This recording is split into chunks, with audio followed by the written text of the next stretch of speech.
भारत की एक ऐसी प्रजाति जो अपने तार्किक होने का ढोंग करती है, जो अपने आइडल को सम्मान देने के लिए हर रोज उन्हीं को किसी न किसी रूप में अपमानित करती है, जिसे सामान्य भाषा में नीले कबूतर कहा जाता है। आखिर ये नीले कबूतर हैं कौन, इनकी पहचान क्या है और दिनों दिन इनकी जनसंख्या बढ़ती क्यों जा रही है, और इसके साथ साथ हम यह भी समझने का प्रयास करेंगे कि इनका उपाय क्या है।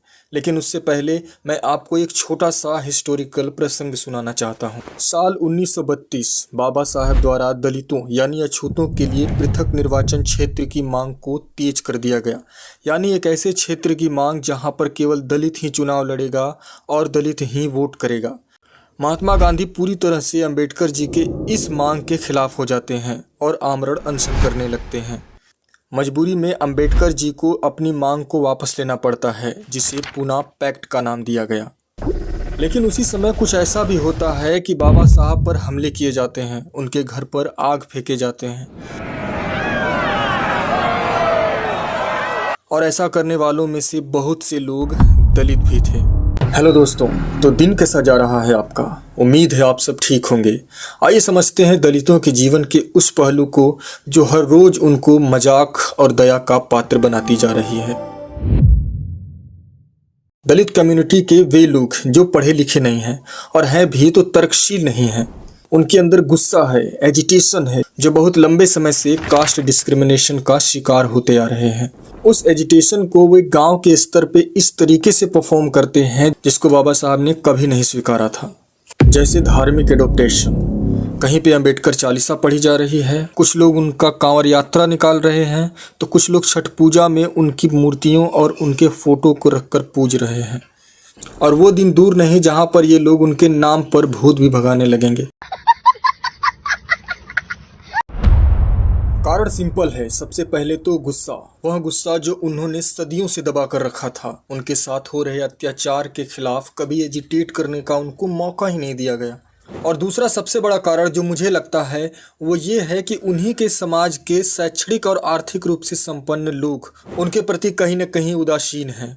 हालांकि ऐसे बुद्धिजीवी लोग तो आलसी होते ही हैं, पर उन राजनीतिक लोगों का क्या, जो उन घटनाओं को हाईलाइट करते हैं जो उनको पॉलिटिकली सूट करता है।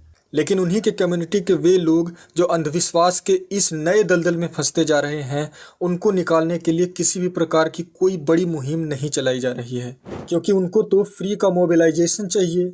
हो सकता है कि वह अपने नए एलिटिज्म में इन लोगों को शामिल ही नहीं करना चाह रहे हों, इसीलिए तो दूसरे लोग इनका मजाक उड़ाते हैं। देखो ताड़ से उतर के ये लोग खजूर पे कैसे अटके हुए हैं।